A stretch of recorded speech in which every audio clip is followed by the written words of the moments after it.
TBN 한국교통방송입니다.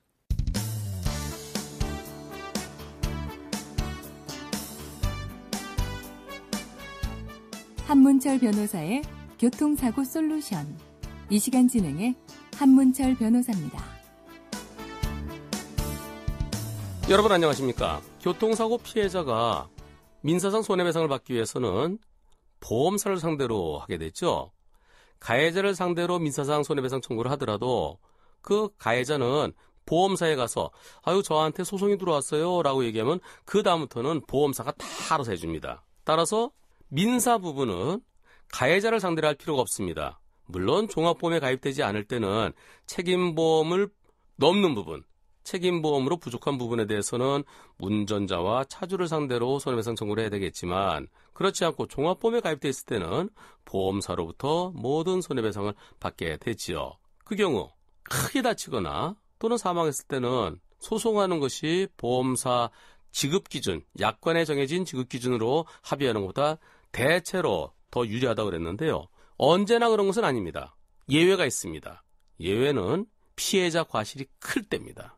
예컨대 피해자가 겨울철에 술에 취해서 늦은 밤에 기류에 누워있다가 지나간 차에 밟혔다. 그래서 식물인간이 됐다고 생각해 보겠습니다. 또는 빨간불에, 횡단보도 빨간불에 자전거를 타고 무단횡단하다가 정상 신호를 보고 가는 차에 쾅 받쳤다. 그런 경우 길에 누워있었던 사람 과실 한 70% 볼 수 있겠죠.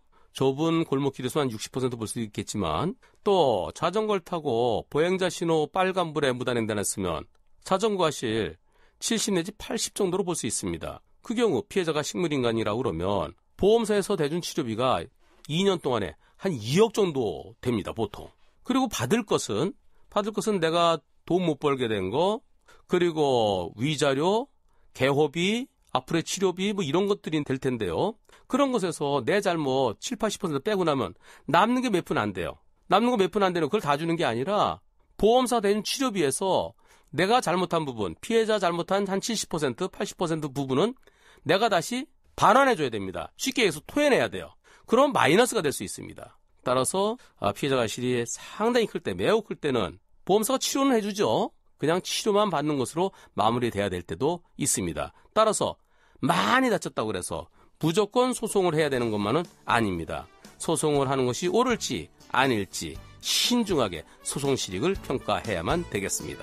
오늘은 여기까지입니다. 고맙습니다.